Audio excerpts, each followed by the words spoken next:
All right, good afternoon, everyone. In a short while, we will be joined virtually by our guest, Alison Davidian, UN Women's head of the Afghanistan Country Office. She will join us from Kabul to discuss UN Women's Afghanistan Gender Country Profile 2024. And that will be right after this. This afternoon at 3 p.m., the Security Council will meet on the situation in Gaza. The Undersecretary General for Political and Peacebuilding Affairs, Rosemary DiCarlo, will brief the Council. And Lisa Doughten, OCHA's Director of Financing and Partnerships, will speak on behalf of the Acting Undersecretary General for Humanitarian Affairs, Joyce Msuya. Ms. Doughten will speak of how more than 250,000 people have been displaced in just the past 2 weeks alone, with civilians repeatedly being killed and injured in the very places they've been told were safe to go. We'll share both remarks later today. Staying on the humanitarian situation in Gaza, OCHA says that access constraints continue to severely impede the delivery of life-saving humanitarian aid to hundreds of thousands of vulnerable people across the Strip. Our humanitarian colleagues report that between the 1st and 11th of August, out of the 85 coordinated humanitarian assistance missions to northern Gaza, only 34 were facilitated by Israeli authorities. The rest were either denied, impeded, or canceled due to security, logistical, or operational reasons. The same is true for southern Gaza, where out of the 122 coordinated humanitarian assistance missions to areas in southern Gaza, 63 were facilitated by Israeli authorities. The rest were denied, impeded, or canceled. In total, since the 1st of August, about a third of aid missions within Gaza were denied by Israeli authorities. The cumulative impact of these access constraints is to perpetuate a continued cycle of deprivation and distress among affected people who are facing death, pain, hunger, and thirst on a daily basis. Turning to Yemen, the High Commissioner for Human Rights, Volker Turk, today strongly condemned the storming of his office's representation in Sana'a by the Ansar Allah de facto authorities. In a statement, Mr. Turk said that entering a UN office without permission and seizing documents and property by force are wholly inconsistent with the privileges and immunities of the United Nations. He called on Ansar Allah to leave the premises and return all assets and belongings immediately. He also renewed his call for the immediate and unconditional release of all our colleagues detained in Yemen. Just a reminder that in the wake of the UN staff detentions in June and given the security situation, the human rights chief decided to suspend temporarily the office's operations in Sana'a and other areas under Ansar Allah control. The office continues to operate in other parts of Yemen. In a statement we issued last night, the Secretary General welcomed efforts to restore calm and organize parliamentary elections in Bangladesh with the support of an interim government. He urges the interim government in the coming weeks to continue to make every effort to be inclusive, including by taking into account the voices of women, youth, and people across the country, as well as that of minority and indigenous communities as the country moves towards parliamentary elections. The Secretary General stands in full solidarity with the people of Bangladesh and calls for the full respect of their human rights. He continues to underscore the need for a full, independent, impartial, and transparent investigation into all acts of violence. The Office for the Coordination of Humanitarian Affairs continues to be extremely alarmed by the grim situation in Sudan. Heavy rains and flooding have affected 143,000 people across 12 of Sudan's 18 states since June. Some 27,000 people have been displaced by the flooding. Hundreds of homes have been damaged or destroyed at the Abu Shuk site for internally displaced people in El Fasher in North Darfur, where the Famine Review Committee warned just 2 weeks ago that famine conditions are likely ongoing.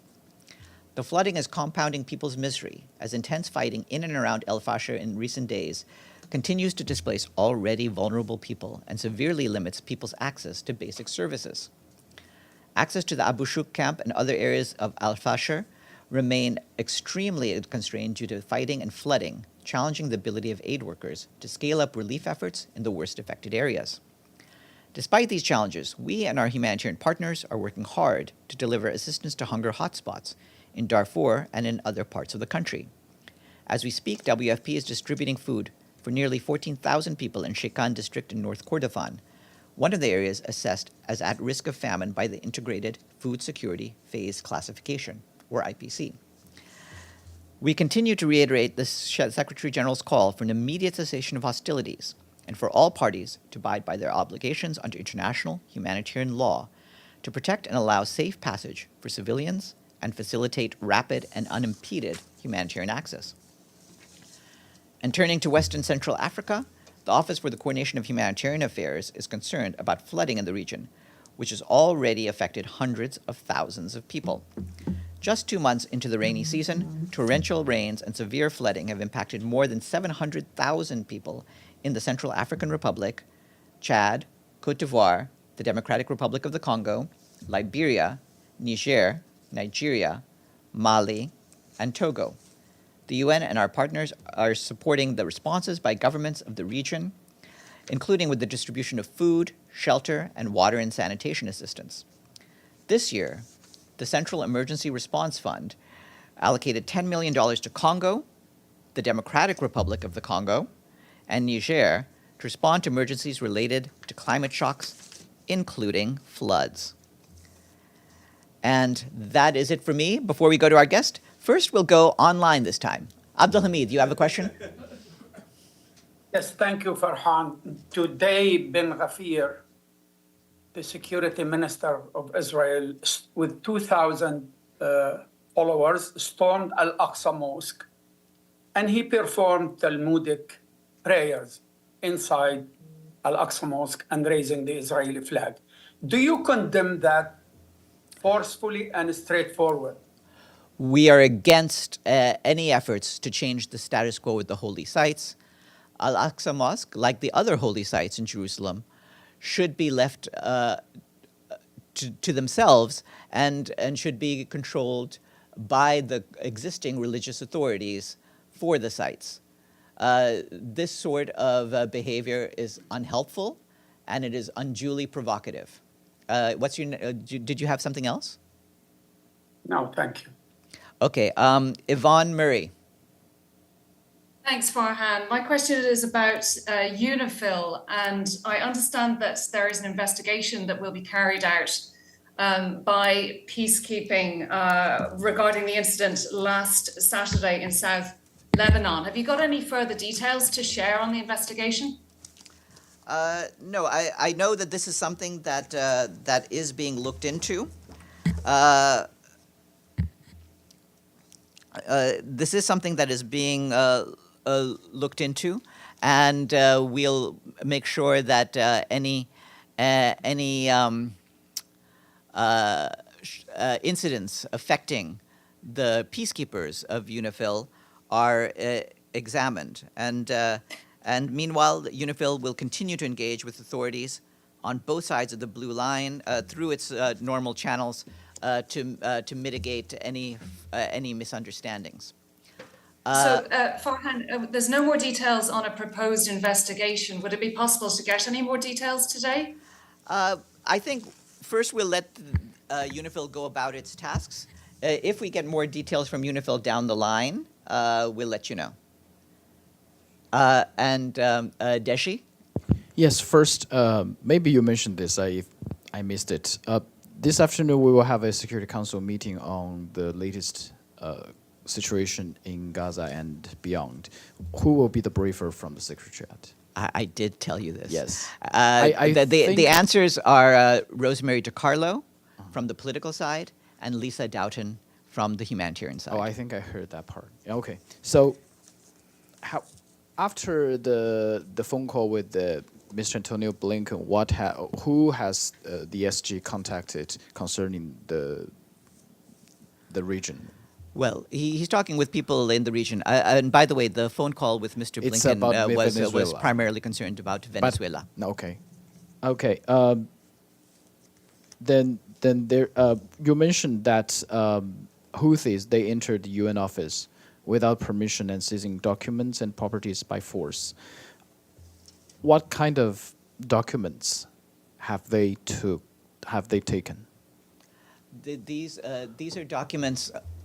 These are documents that pertain to our human rights work. They're the work that's being done by our office for the High Commissioner of Human Rights that's based in Yemen. last time when they detained UN staffers, the accusation is that some of those staffers, they are working as espionage for Western countries. We defend the integrity of our staff members. Maggie. Farhan, last week I asked you about UN country team in Lebanon, about people possibly relocating temporarily or leaving. You said that dependents, family members had left. Is everyone out, or is there still continuing to leave? No, I mean, this is their decision. Obviously, dependents are free to leave, and I believe some of them are doing that. Our international staff continue to remain on the ground in Lebanon, as, of course, do the peacekeepers of UNIFIL. And on Sudan, there's supposed to be these U.S.-mediated talks Thursday, I think, in Geneva. And the RSF has said they will send a representative. The SAF doesn't appear yet to say that they're going to go. Does the Secretary General have a message for General Burhan? Well,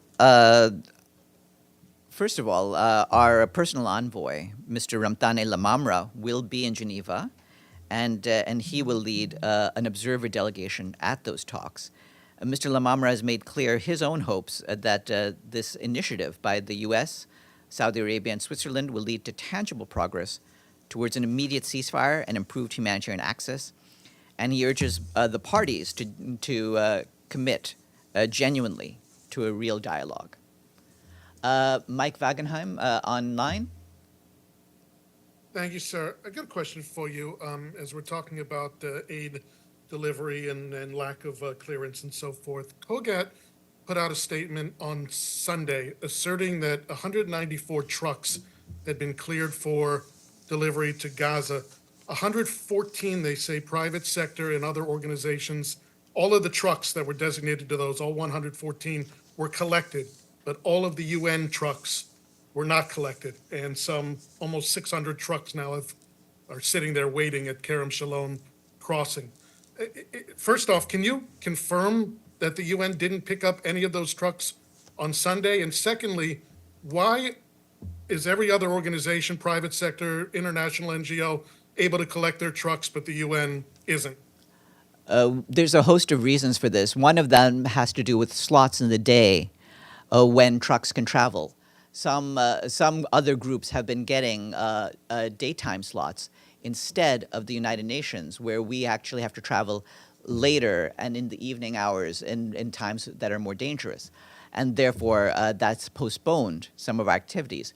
We are trying our best to have logistics that will allow for the safe delivery of aid.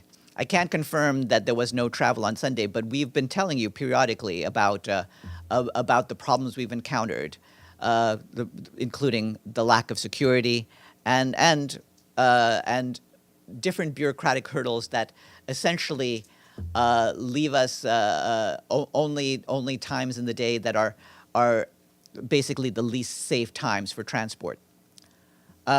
Yes, Murad. Thank you, Farhan. The Israeli newspaper Haaretz revealed today that the Israeli army is using Palestinian civilians as human shields in its military operations in Gaza. What do you know about that, and any comment? Well, this is one of the things that our human rights colleagues are looking into. Obviously, I don't have any details to share with you on this, but you'll have seen what the Human Rights Office has said about both Hamas and Israeli armed Israeli Defense Forces and their tactics, and the concerns we've raised about the tactics that they use when dealing with the civilian population. Yes, Volodymyr.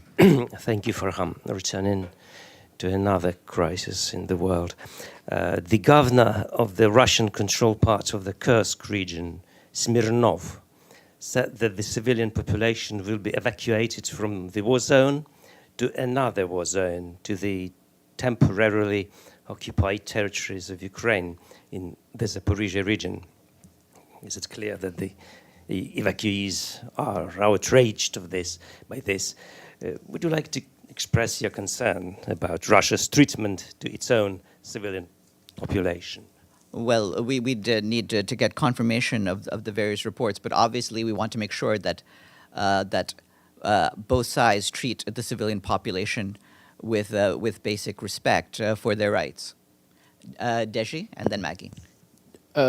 I'm sure you're following up the news that Hamas fired 2 rockets which fell into the sea of Tel Aviv. What's the response from the Secretary General on the latest developments there? Well, we don't have confirmation of this, but obviously we want the parties to avoid any actions that would escalate the situation further. And so we've been calling, as you know, for restraint on all such actions. According to Israeli army, it's fired from northern Gaza, which should have been controlled by Israeli army already. Does that mean that the operation of Israeli army somehow not achieve their target, which is the absolute elimination of Hamas in the north? I'm not going to make any military evaluations. Obviously, you can tell for yourself that this war has gone on for entirely too long, and it is continuing, and that tells you something in and of itself. Maggie. Farhan, on your answer to Mike about the Gaza aid trucks, you said you're left with the least safe times in the day to deliver. Does the UN believe that's intentional on the part of Israel, giving you the least safe as part of this campaign against UNRWA and such? There may be many factors contributing to why this happens, but certainly it's imperative that we have the ability to deliver aid safely, and we do not have that currently. And could I get one more on Venezuela? The electoral panel of experts report, has it been finished and transmitted to the parties? On that, I actually have some good news. The UN panel of electoral experts has concluded its deployment to Venezuela on the 2nd of August, which was last week. The panel had deployed in early July with an advanced team of the country since late June. The panel has submitted an interim report to the Secretary General. That interim report was shared just recently with the National Electoral Council board members. The panel continues to follow the technical process, the technical aspects of the coming remaining phases of the electoral process as per its terms of reference, and it will provide a final report to the Secretary General.